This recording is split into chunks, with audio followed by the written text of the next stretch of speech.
Ce conte est une vraie leçon de vie. Écoutez bien, c'est une histoire en fait où un père et son fils marchaient avec leur âne. Le soleil tapait très très fort, il faisait très chaud. L'enfant épuisé monta sur l'animal pendant que son père marchait à ses côtés. En traversant un village, des gens murmurent.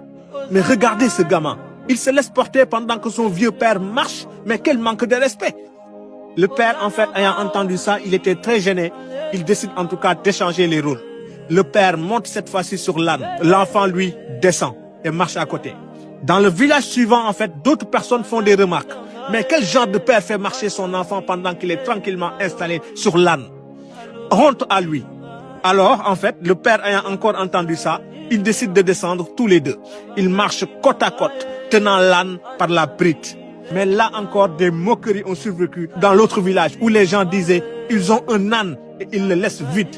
Ces deux idiots, ils n'ont pas de cervelle. » Alors fatigués, ils finissent par monter tous les deux sur l'âne cette fois-ci. Et cette fois, on les accuse de cruauté. Deux personnes sur un seul animal, c'est de la maltraitance animale. Ça, c'est incroyable, ils n'ont pas de cervelle. Tu vois? Donc, quelle est la leçon à retenir? C'est que dans cette vie, tu seras toujours critiqué, quel que soit oméga, bêta. Quand tu agis, on juge. Quand tu n'agis pas, on juge aussi. Donc, même ton silence, en fait, dérangera ceux qui vivent dans le bruit. Tu fais, ils parlent. Tu ne fais pas, ils parlent aussi.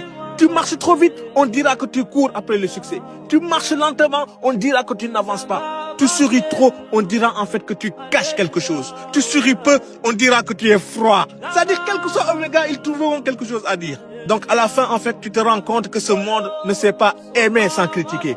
Alors, choisis une chose très simple. Vis pour Dieu. Vis pour ton cœur. Vis pour ce qui a du sens. Et laisse les autres parler. Parce que le silence, en fait, est souvent la plus grande réponse qu'on puisse faire à ceux qui ne savent pas juger.